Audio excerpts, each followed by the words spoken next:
21st Precinct, Sergeant Waters. She's jumped or she's gonna jump? Yeah? What floor?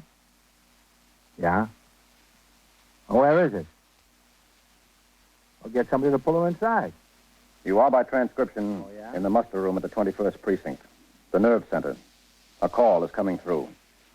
You will follow the action taken pursuant to that call from this minute until the final report is written in the 124 room at the 21st Precinct. All right. Just do what you can until the officers get there.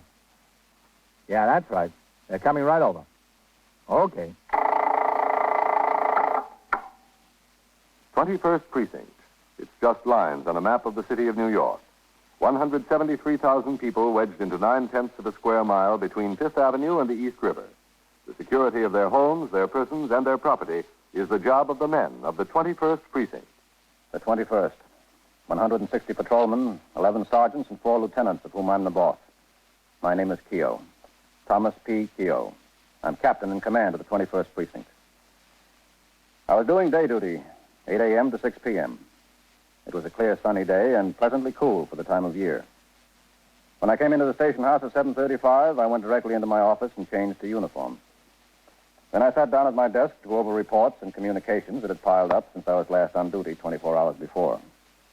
Sharply at 8, I got up and walked out into the muster room where I turned out the platoon for the day tour.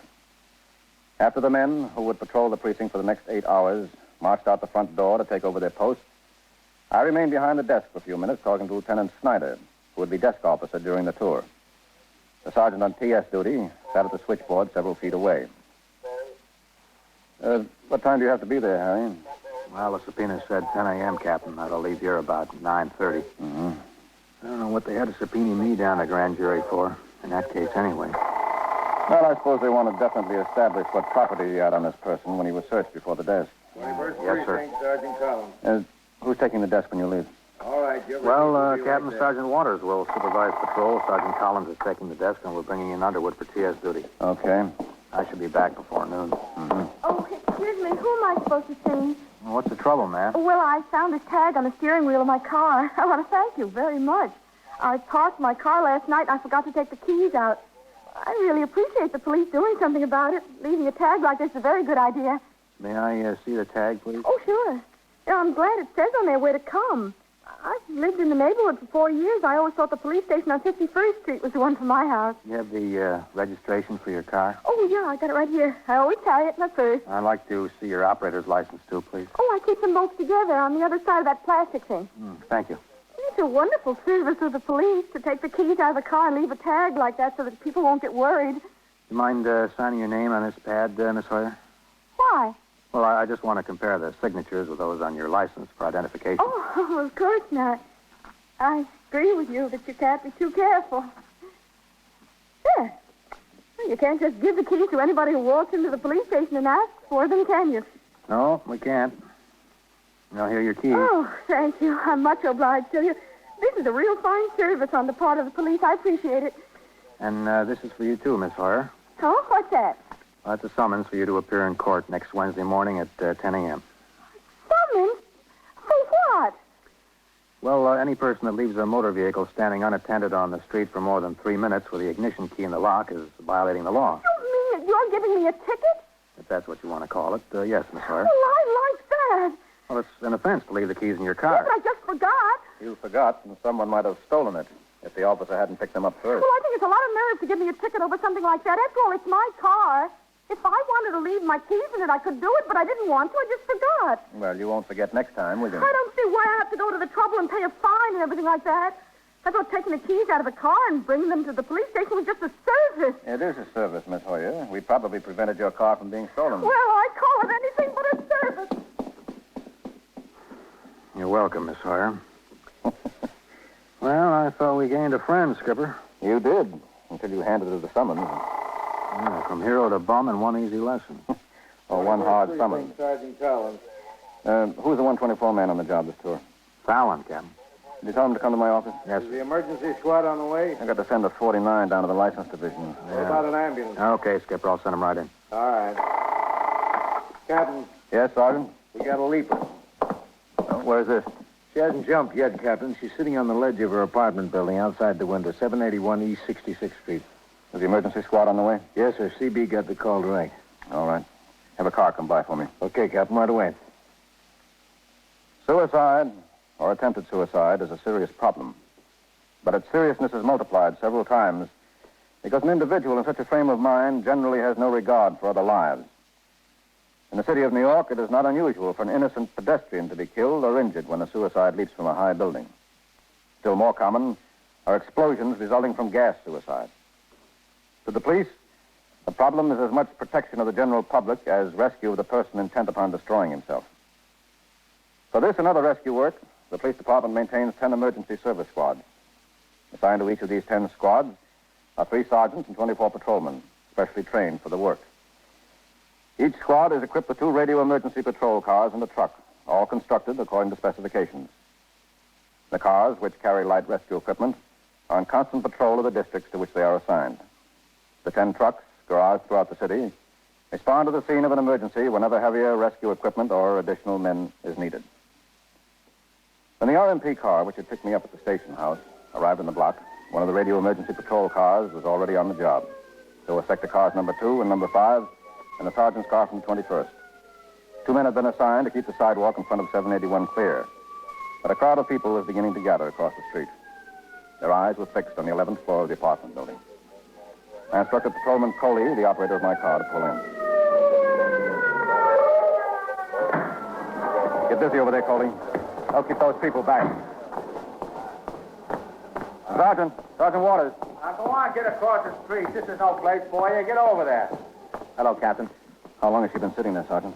Since 10 after 8, Captain. Mm-hmm. What floor is that? 11. What about life nets? I just came downstairs to check and see what's holding up the emergency truck, Captain. We'll get the nets up as soon as they get here. You want to come up? Yeah. My name is Mrs. Elizabeth Scher. Neighbors tell me she's about 50 years old. Mm-hmm. All right, get on the job over there. Don't let the people walk down this way, will you? Yes. Go on. Yes, go ahead, Captain. She's a widow, lives here alone. The elevator's back there. How close can you get to her? We're in the next apartment, Captain. We can get close enough to talk to her, that's about all. Looking out the window, that is. Mm-hmm. What about her front door? It's locked from the inside. Going up? Yeah, we're going up. There's some excitement around here this morning, huh? Glad every day isn't like this. 11. Name is Bugs. I could have told you she was Bugs. Plain nuts. She's a recluse like, you know. You mean she never comes out of the apartment? Oh, she comes out all right. She just don't talk to nobody when she does. Takes like a crowbar to get a good morning out of her. Mm-hmm. Who's on the job up there? Well, Meister was the first man here. He started to talk to her. He's still doing it. So Lieutenant King, he was out on patrol and responded. He came up. He's talking to her, too. Do you think they'll be able to talk her back in? Believe me, you're going to have some job. 11. Who are those men? Some of ours, Captain, and some from the Emergency Service Division. Uh-huh. All right, you men. Get it down. Now, just keep it quiet. If you make too much noise out here in the hall, she's liable to hear you and jump. Okay, Captain. Okay, Captain. This way, Captain. All right. That's our door, Captain. All right, keep those men posted here. Yes, sir. As soon as the emergency truck comes, we'll have men with bars and axes here to break it down if we have to. Okay. Next door there is Mrs. Lanigan. That's where we are. Mm-hmm. We're talking to her through Mrs. Lanigan's front window. In here, sir. That's Mrs. Lanigan there. Mrs. Lanigan. Yes.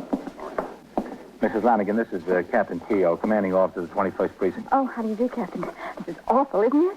Yes, it is. I'm sorry to have my men going through your apartment. Oh, this way. that's all right. I'm glad to do what I can. That poor little thing, I never knew she was so troubled. I never had any idea. Mm-hmm. Do you know her very well? Oh, no, hardly more than to nod to her. We've been living here 4 years, and she's here longer than that. She's never been in my apartment. I've never been in hers. I see. You think you're going to be able to do something? I mean, it'd be awful if she jumped. Well, we're going to try. Want to take a look, Captain? Yeah. Excuse me, Mrs. Lanigan. Yes, of course. Now, aren't you getting hungry out there, Mrs. Chair? And cold? Hello, Matt. Come here and Captain. get a nice cup of coffee. What about the emergency truck, Sergeant? It's on the way, Lieutenant King. Are you doing any good? Well, I tried. Now, Meister's trying again. It's kind of hard to get her to answer us. You really ought to have some How far away is she? Well, it's about 8 feet, Captain. I started to climb out on the ledge of this window once. She's Said if I came out any farther, she'd jump. Told me not to come any farther. Uh-huh. You think we can string life nets below? Don't you think I've got men down on the 9th floor, Skipper. They're there with the manager of the building. They're going in every apartment and opening the windows. They're getting ready for the emergency truck. Then you'll be able to get the nets up right away, huh? What do you say, Mr. Yes, sir. Sheriff? As soon as the truck comes. All right, let's see how he's doing. Now, there's something bothering you. If there's something on your mind, just come on inside. We'll talk it over. I tried that before. We'll get it straightened out. And you've got the whole police department on your side, Mr. Sheriff, all of it. If you've got any real problems, we can even get the commissioner up here. You see, the captain came. The captain came to help you. He's here now. Would you like to talk to the captain? Maybe he can help you. All right, just a second. Captain Keel, I think he'll talk to you. All right. All right, here's the captain, Mr. Sheriff. And this is the boss, Captain Keel. Now, he can solve all your problems for you. Go ahead, Captain. I got your legs. Yeah. Watch it, Captain. Hold on. I'm all right. Mr. Sheriff, this is the captain, the boss of this whole precinct. How do you do, Mrs. Shea? I'm sorry to cause you all this trouble, Captain. That's all I wanted to tell you. Now, why don't you come inside? We'll talk about it. No.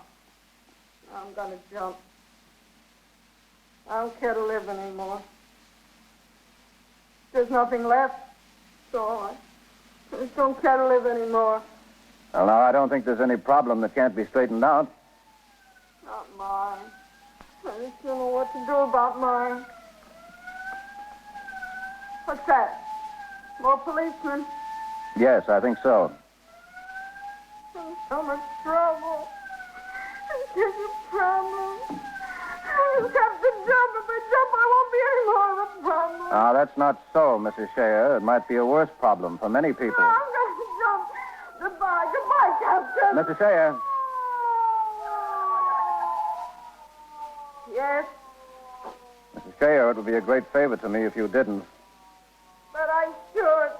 It would be a great favor to me. I'll have to think about it.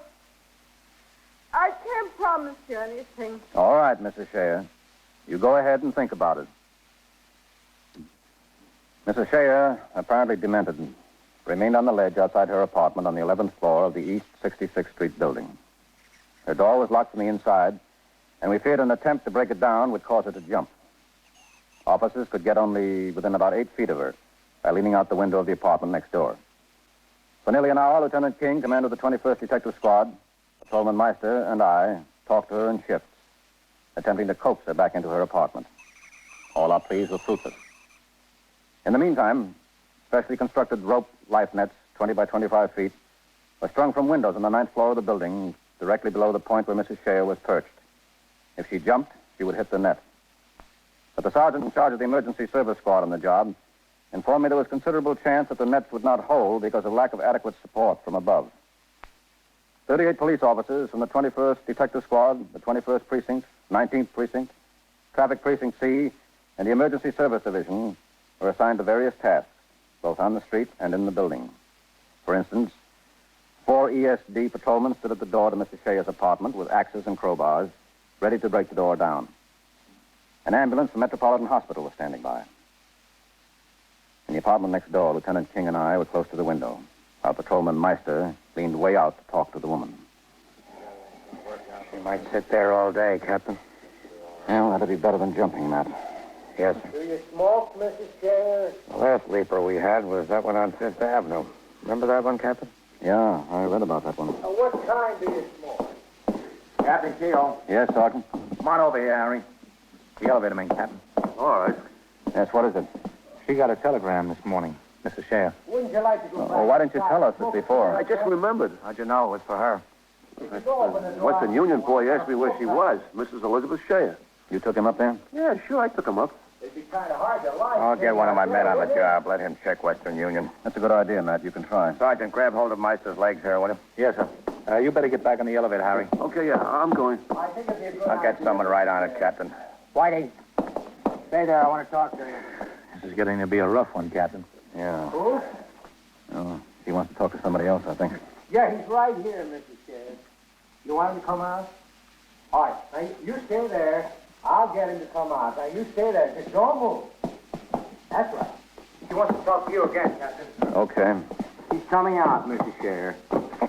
I got you, Captain. Go ahead. You want to talk to me, Mrs. Shea? I got tired of talking to him. Well, now, why don't you go back inside and you can talk to all of us? I really don't want to go back inside. I really want to jump. That's all I want to do is jump, and I'm scared. I want to die, but I'm scared. Well, now, that's a good sign that you're scared. It's nothing to be ashamed of. Nobody wants me. Nobody needs me. This wouldn't make any difference to anyone. No one at all. It would make a difference to you, wouldn't it? No, it wouldn't even make any difference to me. I'm going to jump. I'm going to jump right now. Now, wait a minute, Mrs. Shea. I'm wasting your time, wasting everybody's time, just making a fool out of myself. That's all, just a plain fool right now. Goodbye, Captain. Thank you. Who was the telegram from, Mrs. Shea? What telegram? The one you got this morning. You know everything, don't you? You know, I got the telegram, you know, enough to put those ropes down there. The person wants to do away with themselves. You just let them go ahead and do it. I don't see what business it is of the police anyway. We're only trying to help you. You're not trying to help me. You're trying to keep me from doing what I want to do. It's not help. I do know I got a telegram. The detectives found it out. How'd they find it out? Well, it's their job to find out things. Oh, that's right. I forgot. Who was it from? No, I'm not going to tell you that. I don't have to tell you that. It's none of your business. All right. If that's the way you feel about it. It's from my son, Ernest. Oh. I don't know why you're making such a fuss about it, because I'll be dead. The whole thing will be all over. What are all those people doing down there? Can't they leave someone alone? They have any respect for someone's privacy. It's a shame the way they make a spectacle out of themselves, isn't it? Yes, it is. Standing on the street like that, just making a spectacle of themselves. My son isn't coming here. Isn't he? No, that's what he said in the telegram. Oh, I see. He lives in California, you know. Uh-huh. I haven't seen him in 4 years. He wanted me to come out to California. I would have gone too, except that I'm afraid to fly. I don't like the trains either. I just can't ride on a train. I get sick riding on trains. Sicker than I'd be in an airplane, I guess, only I've never been in one. Anything like this, looking down now, this isn't so bad. Looking down, it's really very nice. Well, an airplane is a little bit more comfortable, I think, Mrs. Shea. Oh, I couldn't fly. I just couldn't fly. You okay, Captain? Yeah, I'm okay. And look, the smoke coming out of the chimneys over there. They ought to do something about that because it ruins my curtains. You know how much soot there is in my curtains all the time. I'd like to see those curtains, Mrs. Shea. My wife complains a lot about soot on hers, too. Just terrible. Now, look, why don't you open the door and let me look at them? No, I couldn't do that. I'm going to jump. 4 years since you've seen your son, is that right? Yeah. How did you know? You told me the detectives found that out, too. He was in Washington. He was coming to New York to see me, especially to see me. But he said he couldn't. He's got to fly back to California to hurry.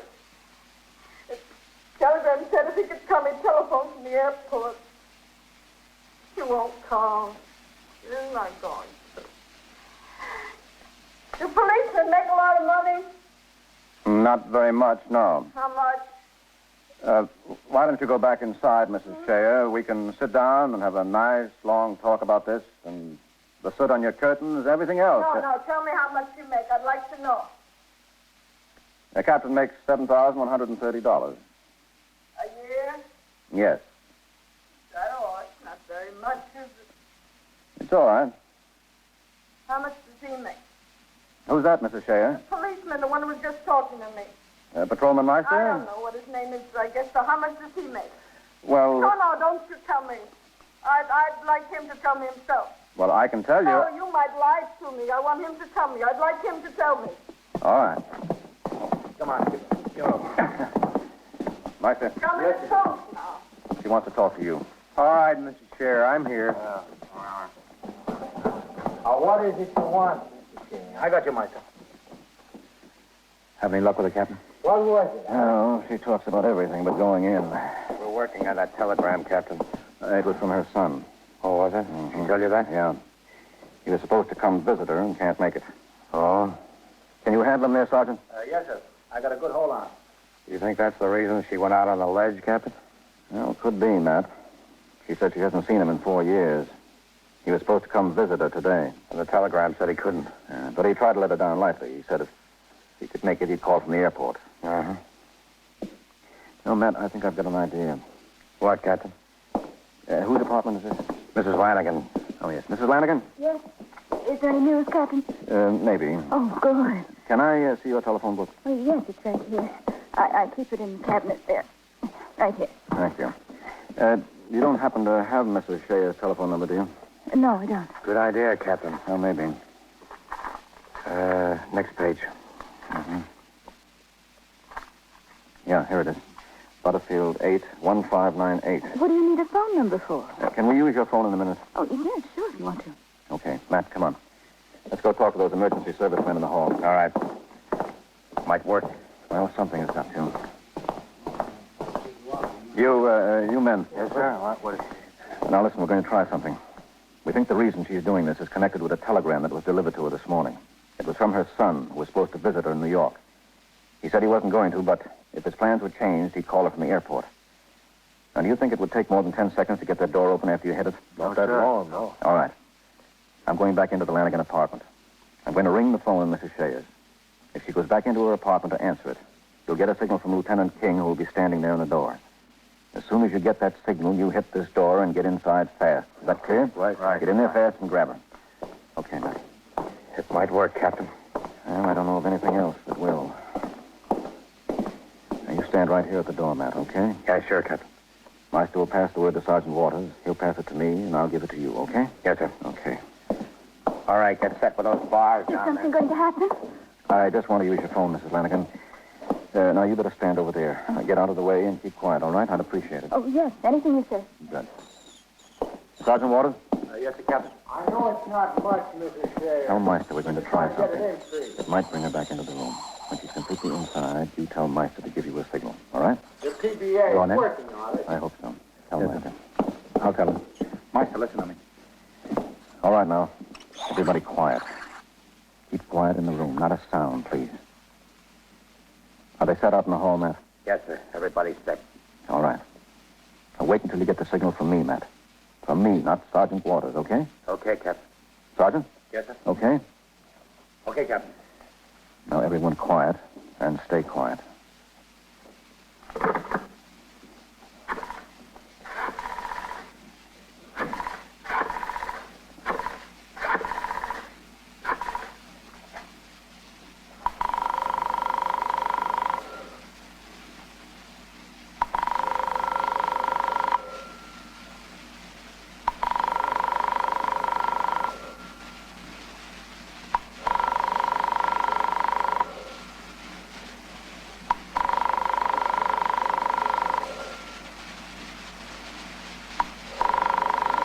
Come on, come on.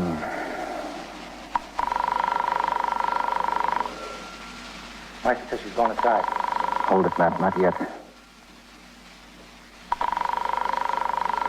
She's in, Captain. Okay, Matt, hit it. All right, hit the door. Ernest? I'm just so glad you came. Oh, stay out of here. Please, no. They're in. No, stay away from me. Please, let me go. Come on, Sergeant. Yes, sir. You all right, Captain? You all right?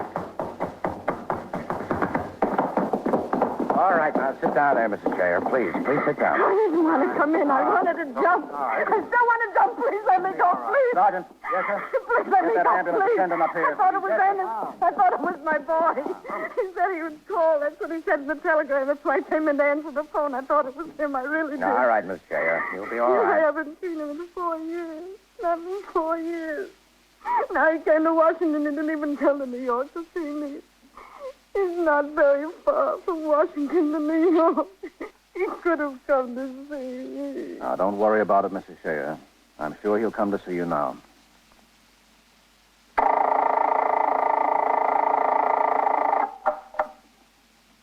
21st Precinct, Sergeant Waters. Well, who got bitten? Oh? How old? 4. Well, where's the dog now? Is the dog there? Well, where is it? Oh, yeah? Well, what's the name of the girl that got bit? How do you spell that? All right, you just wait right there in the emergency room. Yeah, right there. I'll have an officer come over there and talk to you. Yeah, right away. Just stay there.